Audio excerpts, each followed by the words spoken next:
Hello, everybody. We're so excited for you all to join us today at Microsoft Ignite. Matt, when was the last Ignite that we've been together at? I think I ran into you at Ignite 2018 in wet and humid Orlando, Florida. There you go. I can't believe I'm saying this, but I do miss Orlando now that we haven't had Ignite in person for a long time.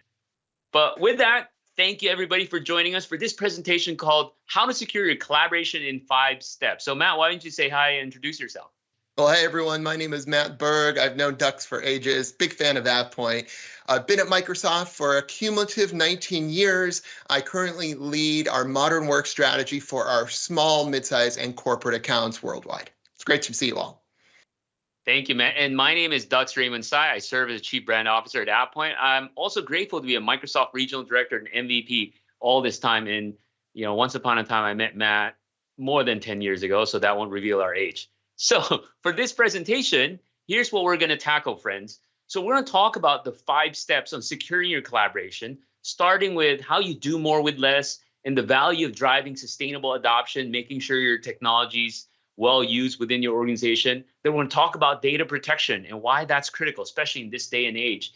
Then we'll jump into how you effectively manage your entitlements or Microsoft 365 licenses. And then last but not the least, how you can promote safe collaboration. So if we look at the world today, what does teamwork look like for you? I know, Matt, you've traveled the world in the last couple of weeks, going to Asia and Europe recently. What are you hearing from your customers? No, it's a great question. I'm typically hearing that customers really want to communicate and collaborate better regardless of where they are. People are starting to go back in the office, but many people are staying at home or doing a mix of both. They want to make sure people totally feel included securely from wherever they are.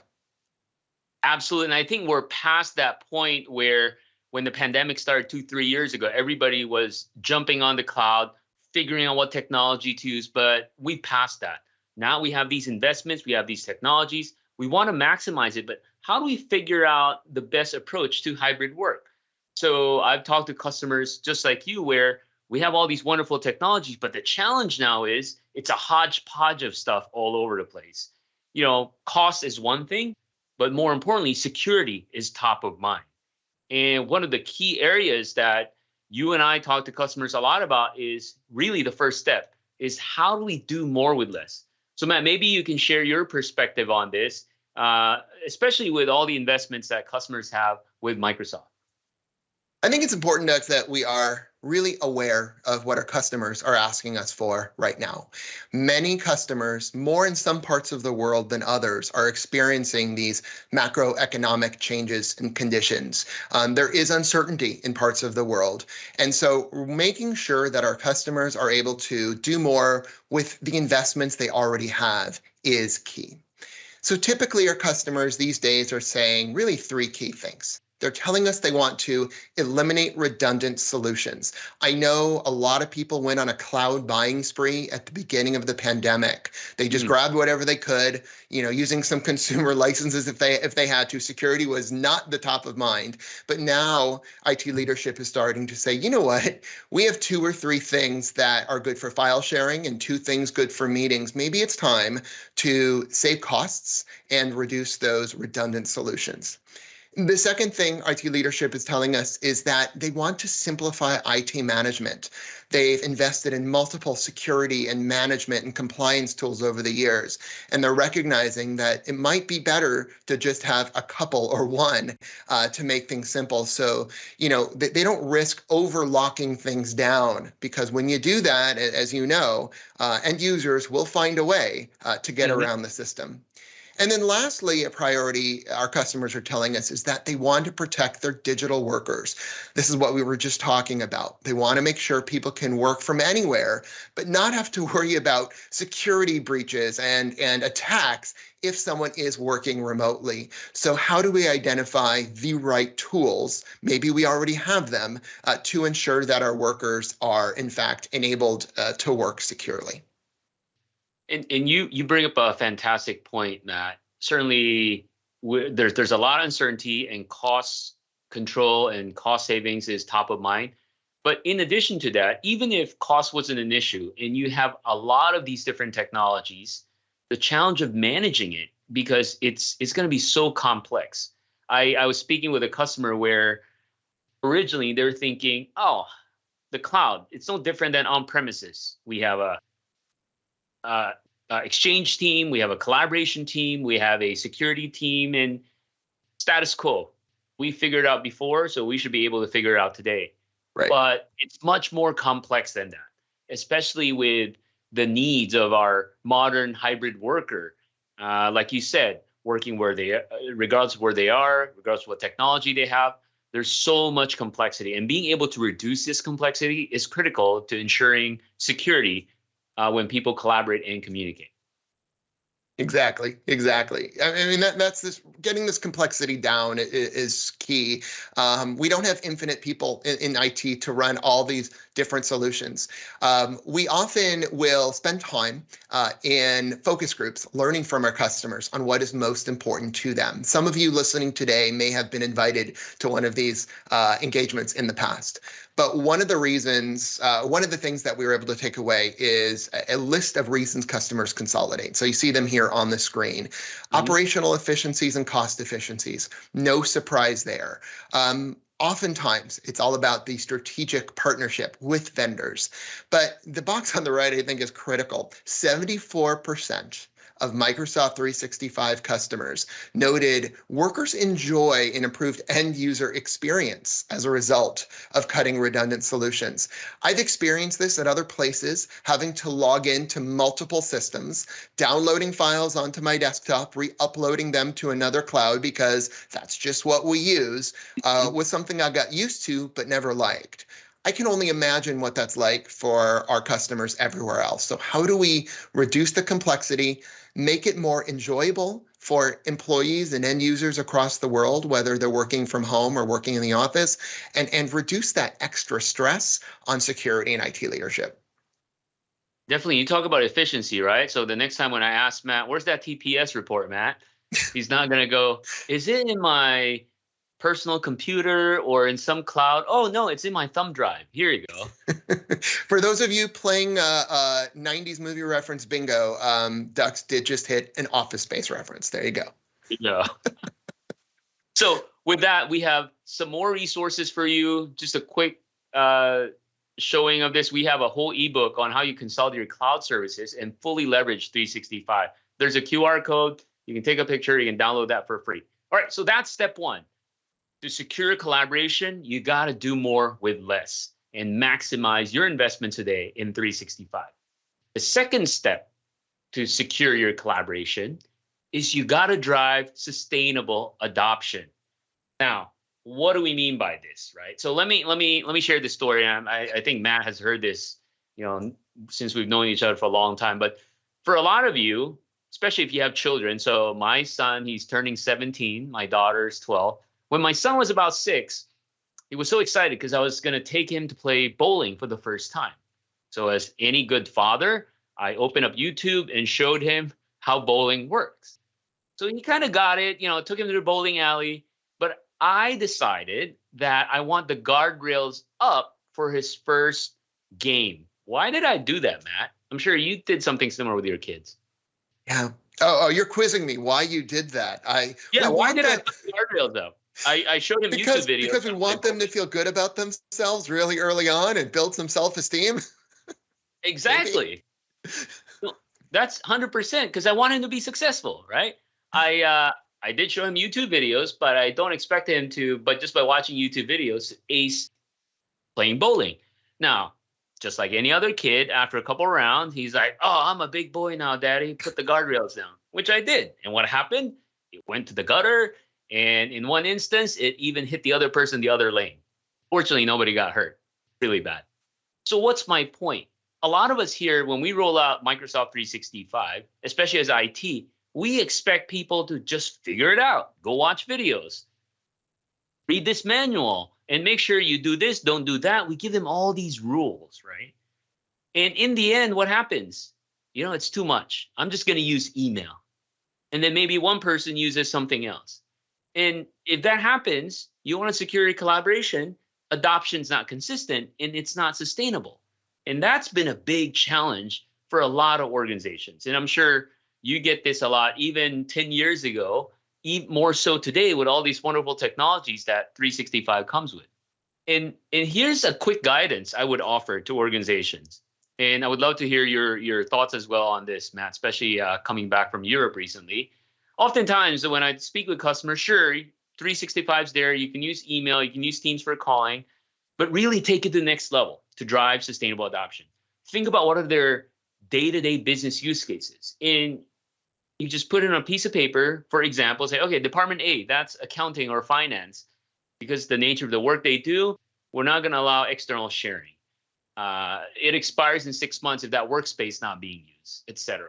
With marketing, because they do a lot of work with vendors, let's allow external sharing for them. Their request goes through Department IT if they want a workspace that they need.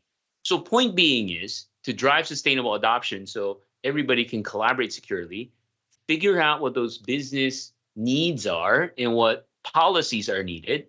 And then, just like how I did it with my son, put these guardrails up. So we're not expecting them to remember every single thing that they have to do or not to do.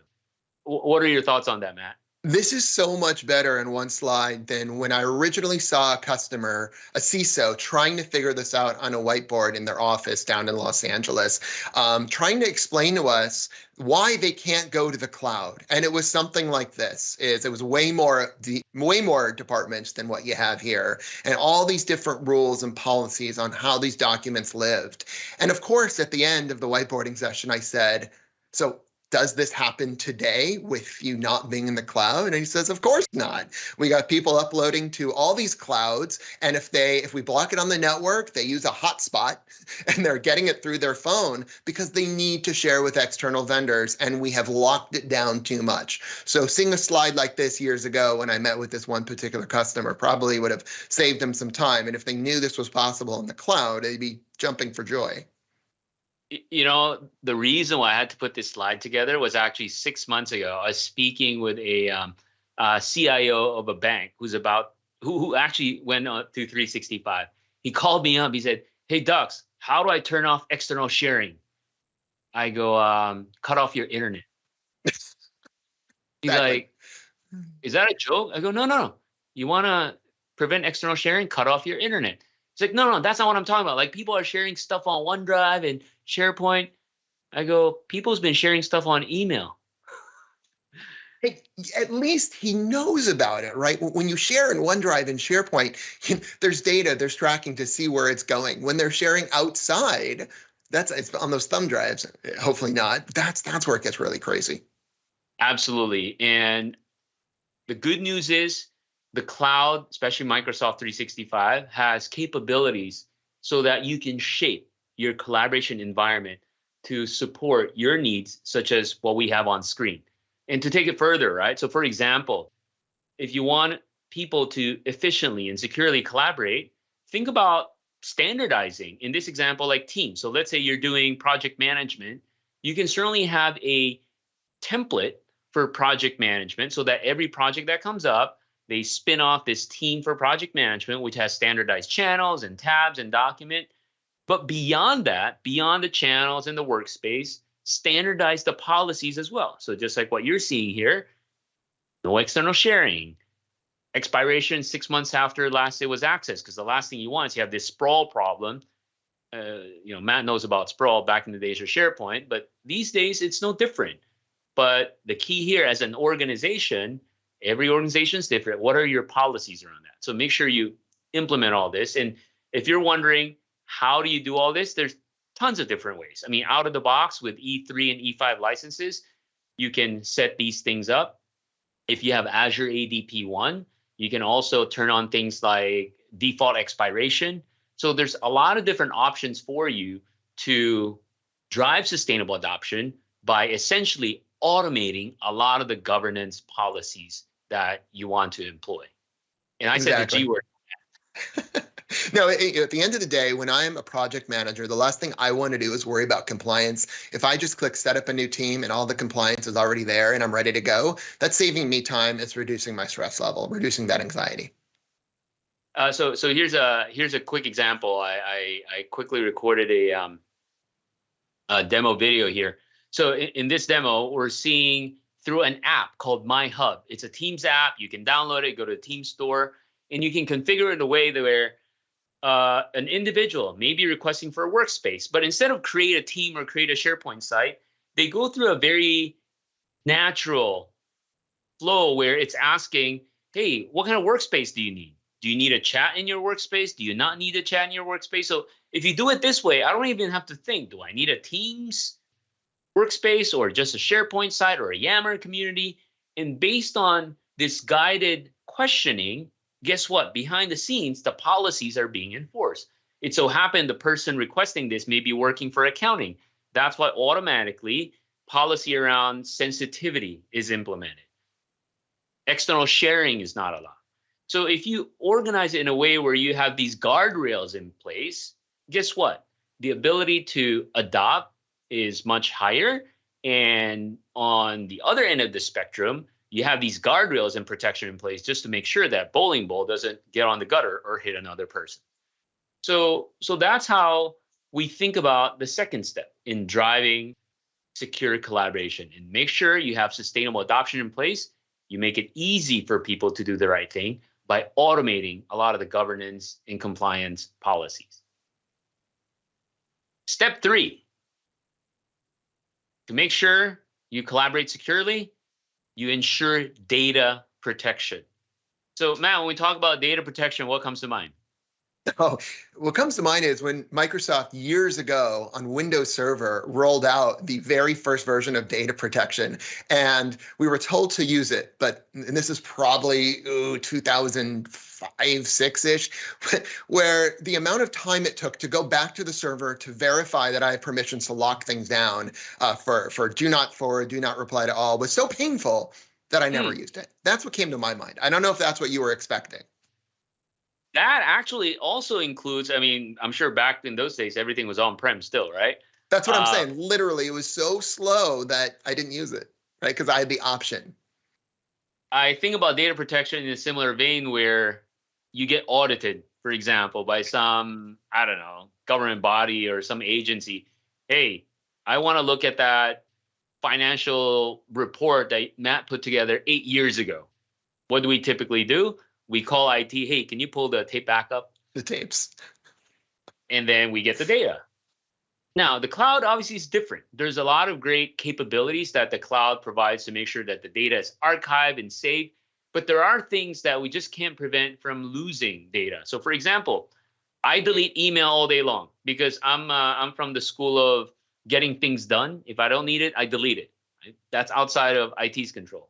I delete draft Word documents. But if for some reason I need it back, what are my options? So this is a great study from Forrester. Essentially, Forrester says organizations should be responsible for backing up their SaaS data. Companies like Microsoft provides all the capabilities to archive and retain data. So let's say if you're bounded by Sarbanes-Oxley, you can say, oh, any financial related data has to be kept for 7 years. Don't delete those. But it doesn't make sense to archive every single thing, right? So the point is to make sure your collaboration is secure, especially in these days where other than accidental deletions, there's issues around, or there's threats around ransomware, which you want to protect yourself against. So there's two things that we have to make sure we know, right? So what's our responsibility for protecting and backing up our data as a customer, as a consumer for Microsoft technologies?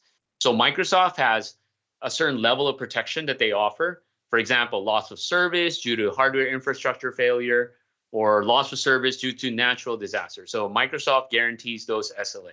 But as a customer, we're responsible for loss of data due to, for example, departing employees. So if an employee leaves and we delete that account, guess what?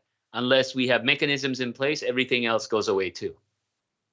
However, for business continuity, there may be situations where, hey, I want to delegate the mailbox, or there are a couple of files that I need, even though Matt left or Dux left. Right? So what are some of those scenarios in your organization that you have to consider that it's really outside of Microsoft's control. What other scenarios do you have, Matt, in speaking with your customers around backing up and retaining data? A lot of it recently has been around mergers and acquisitions. We're considering a merger. Please don't tell anybody, right? Or we might be acquired, or we're divesting part of the company. And we need to make sure that during this process that we have full accountability for the documents being used, especially for the individuals that are part of that. So that's the one that seems to come up quite a bit across the customers that I've engaged with.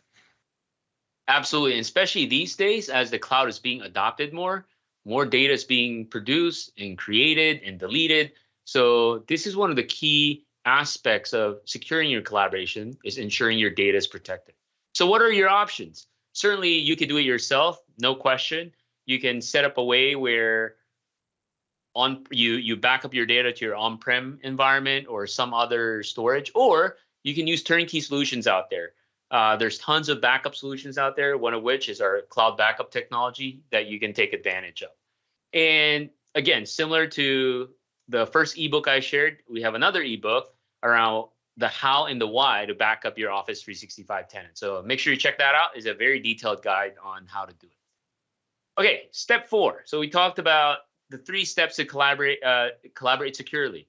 Do more with less, drive sustainable adoption, ensure data protection. Number 4, effectively manage entitlements. Matt, when I finished high school, one of the degree I considered is going to school and get my PhD in Microsoft licensing. Is it a doctorate now? Can you be a doctor of Microsoft licensing? I think it's a doctorate. Now, kidding aside, there's a lot of options. The good news about all these licensing is there's different options because, again, it's not a one size fits all. There's a lot of commercial licenses around 365 or Dynamics. Different things applies for education or even government. But especially today, the good news is a lot of organizations are adopting this. And there's also within an organization, there's different needs. So we're starting to see a different mix of licensing needs within organizations as well.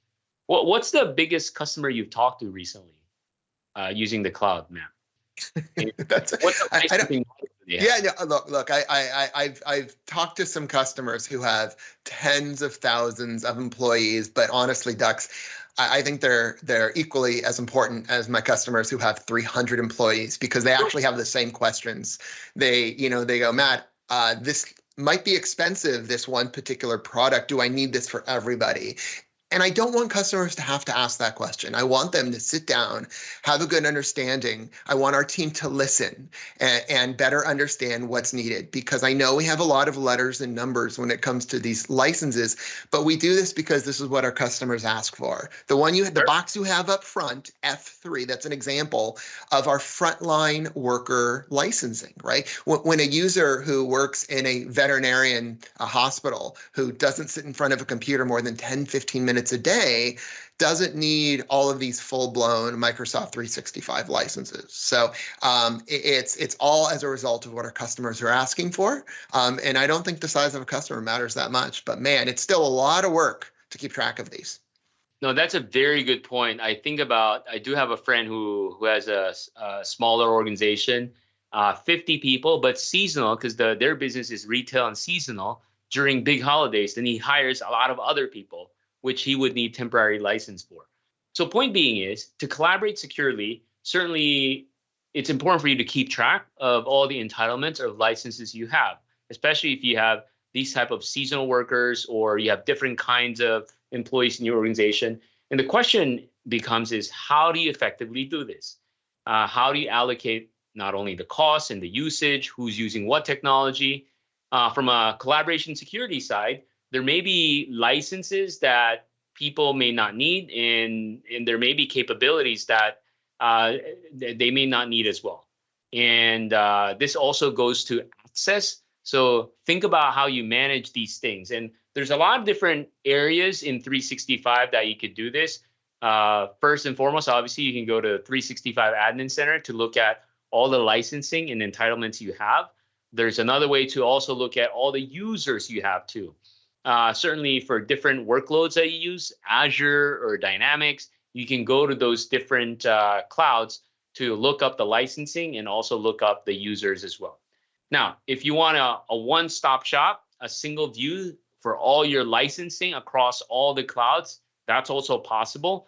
There's technologies like Sense that you can check out, AvePoint Sense, that pulls all your licensing and users, who has what. You can reallocate licensing across the different clouds as well. So you have a better view, and certainly from a collaboration security perspective, understand how people are using it. All right, last but not the least, step 5 on how you ensure collaboration security is you got to promote safe collaboration. And just like anything else, right, with great power comes great responsibility, says Spidey. So one of the things that I always get asked, especially working with customers, is when they ask about, okay, who has access to certain things, and then for how long, and if I share this Word document with Matt, will he be able to share with other people? So there's a lot of these different questions. And the good news with 365, the reason why it's so flexible is different people have different needs. So for example, right, so when Teams first came out, one of the questions that I got is Teams membership the same as SharePoint site membership? Right? It's not. And there's a reason why it's designed that way. A common thing that also comes up is at a file. So we talked about the workspace level, Teams and SharePoint, but at the file level, how about who has access? So Matt, what are we looking at here? We're looking at some access sharing links. We have the ability to paste and edit or allow the reader to edit. We have the second link, which is just allow them to view, etc. And then I think the last one is specifically only these people can do anything with this link, even if they were to share it with someone else. Did I get that right? Absolutely. Right. And in fact, a similar view, if you go to like a Office app, like in PowerPoint or Word or Excel, you can go in and even share from a perspective of, anyone in the company can look at it or only specific people. So the flexibility is great because obviously different people have different needs and sharing is easy. But at the same time, on the other end of the spectrum, for some people, they may not have a clear understanding of what the ramifications of these things are. So for example, if somebody shares a file with me that would edit, in theory, I can share with some other person in the organization, which may or may not have the need to access that piece of content or document. And then I can keep doing that, right? Now, if you ask me today, Dux, do you know every single file you've shared, every single workspace you've shared, every single document you have access to? I can figure it out, but not in an easy way. And more, especially with people leveraging cloud technologies, this is one of those things that as an organization, we should have a way and guidance to promote safe collaboration. So from your perspective, Matt, what guidance do you offer to your customers around sharing and working on documents amongst different groups of people?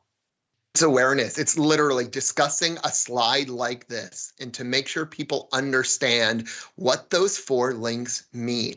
What I like, though, is that we actually make it explicitly clear that that option on top, which is often blacked out for many organizations, it actually means anyone can view this, right, on Earth. And so the wording is incredibly important across multiple languages and making sure people have a really strong understanding of what the differences are. Awesome. And in addition to that, again, speaking with a lot of customers, with a lot of the technologies we built is based on customer feedback. So what we also have worked with customers on is a single pane of glass called Policies and Insights, where a user like me, Dux, I can pull up all the files I've shared, who has access to it, I can revoke it.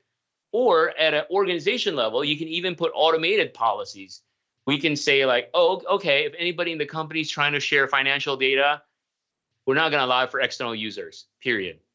Carte blanche, right? So So you can help and make it easy for people to do the right thing, like we discussed earlier. And at this level, it's at the file level, it's at the day-to-day document level that people work and use.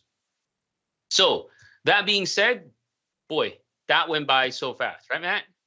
So good. So good. I'd much rather be with you on stage one day. We'll get there, but it was fun to do it this way. So just a quick recap. How do you collaborate securely in 5-step? Make sure you do more with less, drive sustainable adoption, ensure data protection, effectively manage entitlements, and promote safe collaboration. And don't be a stranger. I know we're still virtual today, but one of these days we'll get together. Feel free to connect with Matt and myself. Find us on LinkedIn or any platform of your choice. And if you have any questions around this, we would be more than happy to support you and answer and help you in your journey to secure and safer collaboration in Microsoft 365. Amazing. Dux, thank you so much for joining us for this today. As always, really engaging presentation. And I guess I'll connect with you again soon. Thank you. Bye. Bye, everyone.